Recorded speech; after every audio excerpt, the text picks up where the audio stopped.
Yo, yo, yo, what is going on? It is James, aka the Comic Raider. We are back with What's in the Short Box. Today, it's my pull list. So, finally went and got that. So, we're going to go through it, and maybe this is going to be a part one. I don't know yet, but let's see. So, first book up, we have got Amazing Spider Man issue number 10. Now, I'm going to be honest. I have now dropped Amazing Spider-Man from my list. Here we have number 11. I haven't heard amazing, pun intended, things about this Spider-Man run either. And I've had it on my pull list forever and I just haven't been reading it. And I just need to cut down on my pull. Books are very expensive and I just need to cut down to what I'm actually reading. So, but with that said, I am going to get these Lee Bermejo covers, these Amazing Visions. So this is for variant for issue 11. Lee Bermejo is just a top 5 artist for me of all time. I love his work, and not very often that I get to see him do Spider-Man. So I will be getting these, but that's gonna be it. And then it will no longer be on my list until the series gets, really worth grabbing again. Here is number 12, an awesome Doc Ock and Spider-Man. I like the suit that he gives him too. It's just I just love his artwork. It is just incredible. It's very unique, and he's just one of my favorites, no doubt about it. So now we have Ultimate Spider-Man. This is number 20. I have been reading this series. Unfortunately, I forgot to get 21, which just came out. So that's kind of a bummer. I'm going to have to go back and get that. But as far as this series go, I do think it's still good.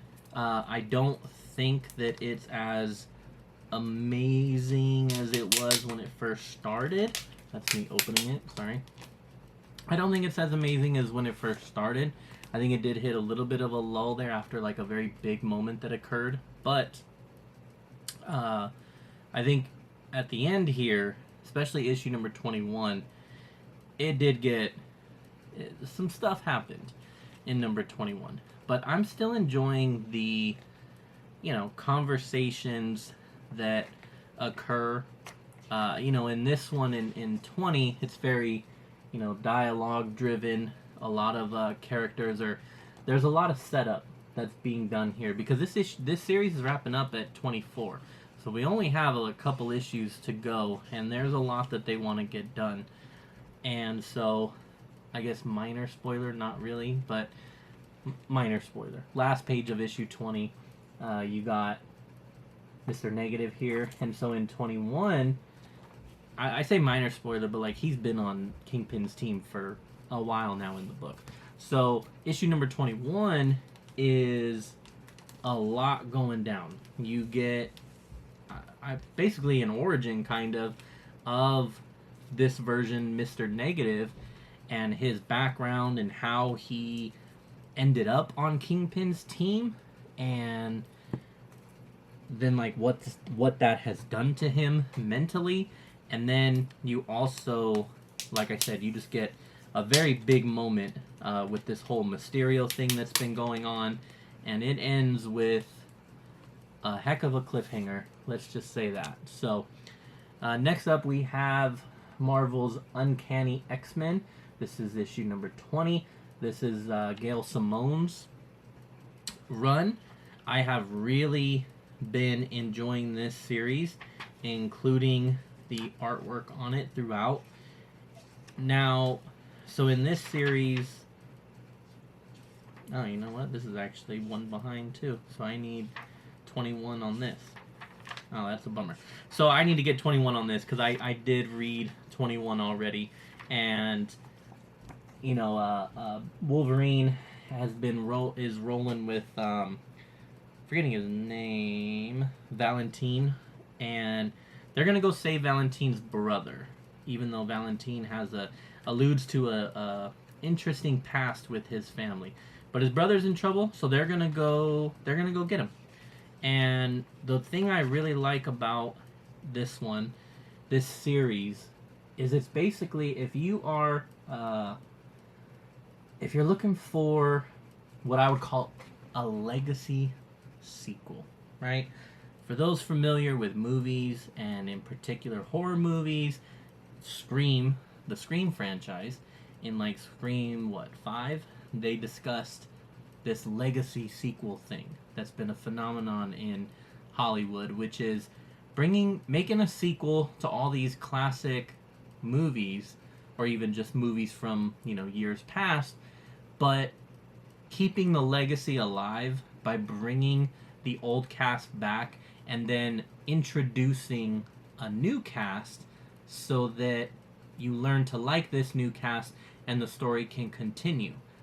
In the Scream franchise is literally doing that.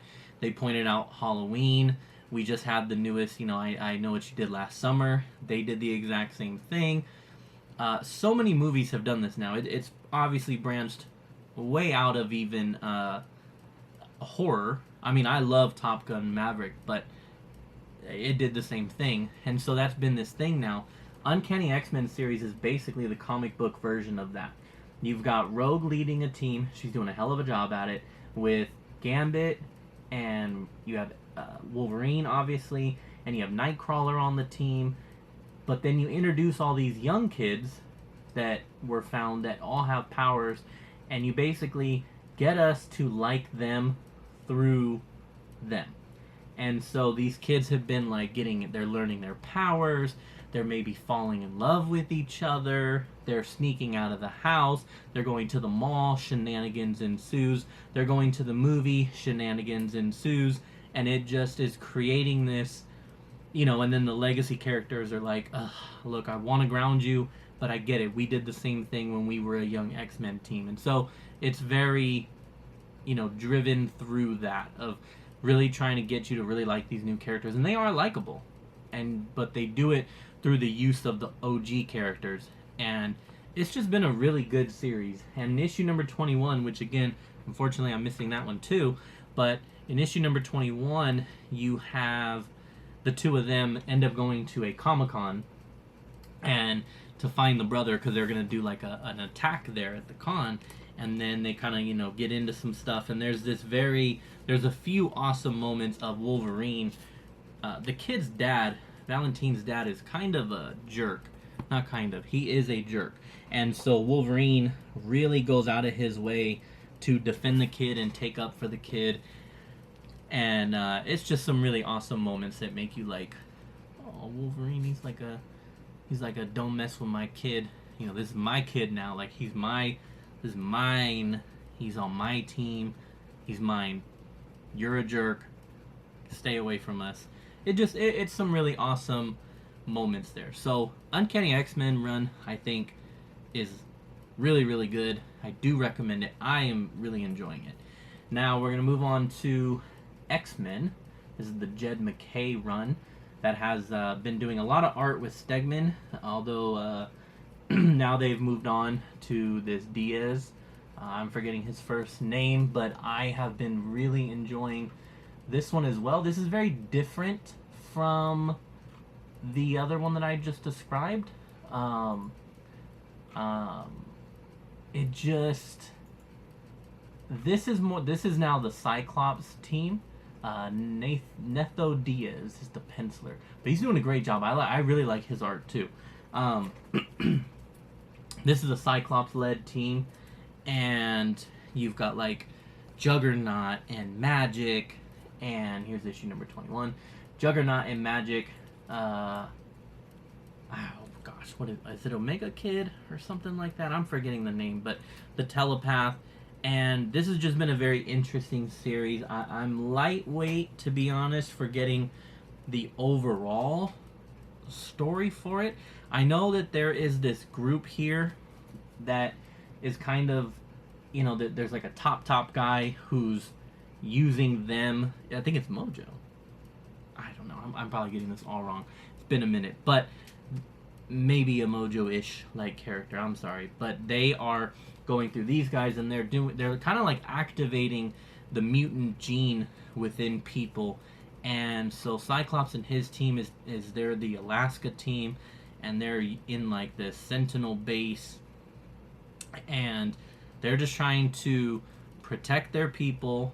And when these new mutants started popping up, they were kind of like going after them and protecting them before something crazy happened.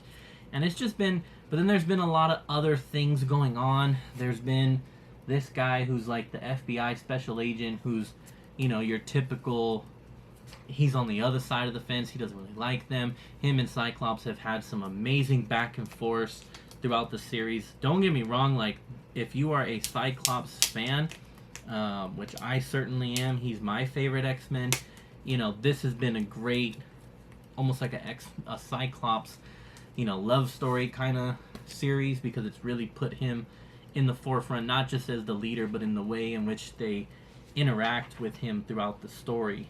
But so the Upstarts was the bad group.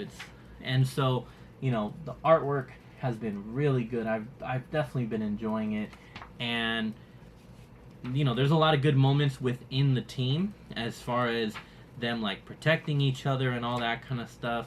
Yeah, so Sugarland. Sorry, it's definitely not Mojo. It is Sugarland. That is the overall boss that's using the Upstarts to get all this stuff to happen. Where is my adult activated mutant? And so yeah, so that's like the overall, like I said, big story. There's been a lot of different ins and outs of different things that have occurred in between. But so here you have Cyclops is in jail because he got into it in the bar with the guy that I just showed you, the FBI type of agent. So Magik decided to lead the team against the Upstarts because they found their location. So you just have this big battle. This is an action-heavy series, and it really is just you're gonna like all the members of the team, but it's like I said, it's very different than Uncanny X-Men. Uncanny X-Men is doing that whole legacy thing. This is a very different. This is like just X-Men, a team, and they're trying to accomplish something, and they're led by a very strong leader, and there's a lot of action that goes between them. You got Magik and Juggernaut on a team. There's gonna be a lot of stuff going down, and Psylocke. Cyclops has got some badasses on here. Beast is in here. Magneto's in here. And it's just been killed. So this was an outstanding issue of the two teams fighting. The Upstarts people have like some crazy, nasty abilities. Juggernaut right there, dude. Dripping blood, just beating the snot out of people. There is a spoiler moment here. I think I just showed it to you. Yeah. So he told this dude that he was basically going to kill him. He was gonna like snap his neck or something, and that's what that whole thing was. He does it right there, and then he goes, I made a promise and I keep my promises. So Juggernaut just killed the dude. That's gonna come into play later for sure, because obviously Cyclops was not going to like that one bit. But yeah, it's been a very interesting story that I have enjoyed. It is just, like I said, you're enjoying Uncanny X-Men and X-Men for two just very different reasons. They both invoke different emotions out of you and all that kind of stuff. But I've definitely been enjoying it. And in the most recent one is this one right here, 22. You're gonna get him meeting. Gosh, I am forgetting his name. Let's read this together then, shall we? I am going to make this a part one because right now we're just kind of stuck on going over some series. Juggernaut and Beast are getting into it over killing a guy and how that's not going to sit very well. And meanwhile, Magik frees Cyclops, and then she tells him like, hey, this is what happened. I led a team. We took on some people. Here's the situation of what occurred. She lets him know that someone died. She doesn't let him know that Juggernaut's the one that killed him. Doug Ramsey shows up at their front door along with Warlock. and I forgot the other person's name, and they're like, okay, what's going on, because you are, and he tells them, am I talking to Doug Ramsey, or am I talking to the heir of Apocalypse? And he's like, well, both. And they get into this lecture of like, hey, your dad, your leader, the sins of the father are not the sins of the son, they basically said. And it's like, hey, Charles Xavier's done some stuff, Apocalypse has done some stuff, you're not Xavier, I'm not Apocalypse, let's be cool. And he's like, okay, so what do you want exactly? And he says, we want to be on the X-Men. We want you to accept us. So everyone votes, and they decide that they're going to let them on the team. So now you're going to have Doug Ramsey and them on the team. They go to shake hands, but then something happens to Cyclops, and he goes on the fritz, and it is a psychic attack. And then you get this panel here. Age of Revelation begins in X-Men Age of Revelation Adventure, whatever. Am I going to be getting that? No. Hopefully, they do a good enough job of kind of filling me in through this series. But that's what's going on here in X-Men.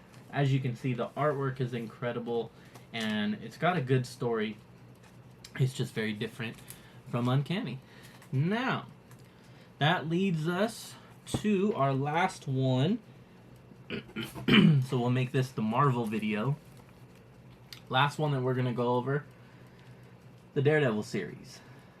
This series, here's 24, here's 25. This series is now over. I do have a variant, we'll save that for the end. This series is now over.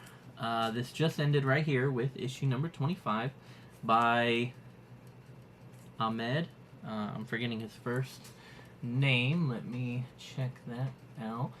But so I want to talk about this series now that it's over. Number one, I'm going to say this nicely because I don't ever want to be a hater. I am not a fan of John Romita Jr.'s art, in particular his covers, and I just I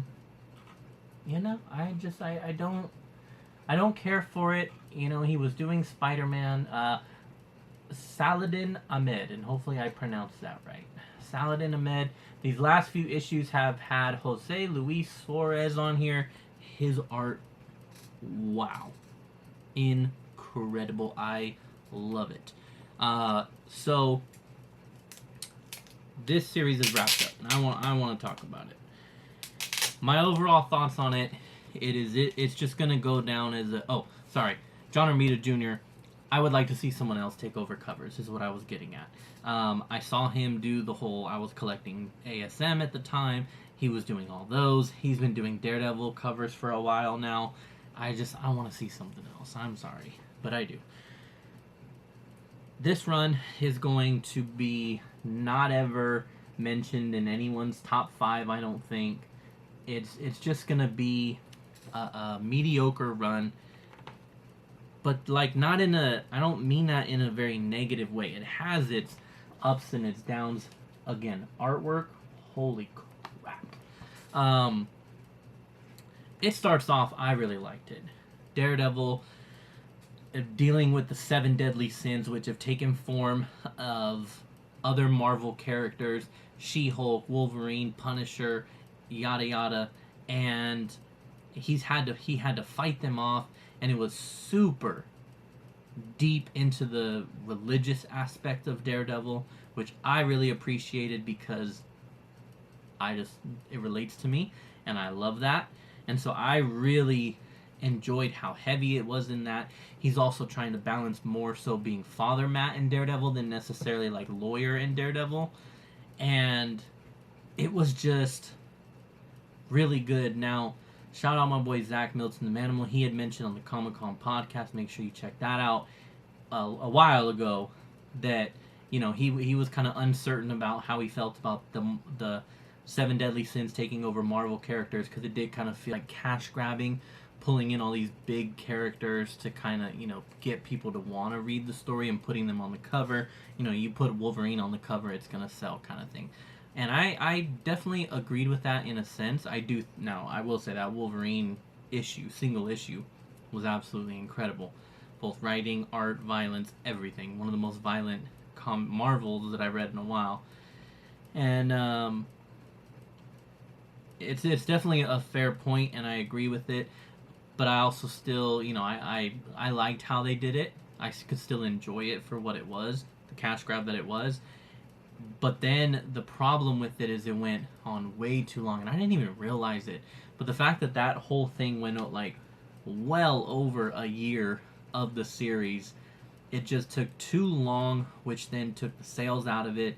And then, it finally does wrap up with a big bow and Kingpin and everything, and really sets Kingpin off, which is going to be a very important thing in the future of how, he was taken over by, I want to say it was greed. And it made him extremely powerful. And what it did, but then when Matt was able to, do like an exorcist in a sense and get the demon out of him, then Kingpin wanted to like repent in a sense and be forgiven in his sins, and it just became like a big thing. But anyway, so then Kingpin went off, but then the story just really fell even flatter because there was like this part about a mushroom dude, kind of looked like Groot in a sense, but he was like a mushroom guy, and he was poisoning people with mushrooms, and it was just, it wasn't a high point at all. And then the last couple issues kind of revamped things back up with getting over that and reintroducing Elektra. And she had already been in the series, but reintroducing Elektra and and then again, just the amazing artwork. And there's just like someone's going around just like killing people, and it's very violent. There's some great action here, and this is, like I said, the last couple issues, it really picked back up to be some solid work. But then, this one I'm talking about, you got this person who's dead outside the, what is it, the something of the Almighty, the Chassin of the Almighty. And so then you got they know at this point that it's Kingpin, and that's just an incredible page right there. So fast forward now to issue number 25. We're wrapping the series up. You know that they're going to go after Daredevil, and they're going to go after Kingpin, and it is a great issue. Again, the artwork just incredible, and all three of them just fighting. And so basically what you get from the end of this series is now Kingpin tells them he wants to be God.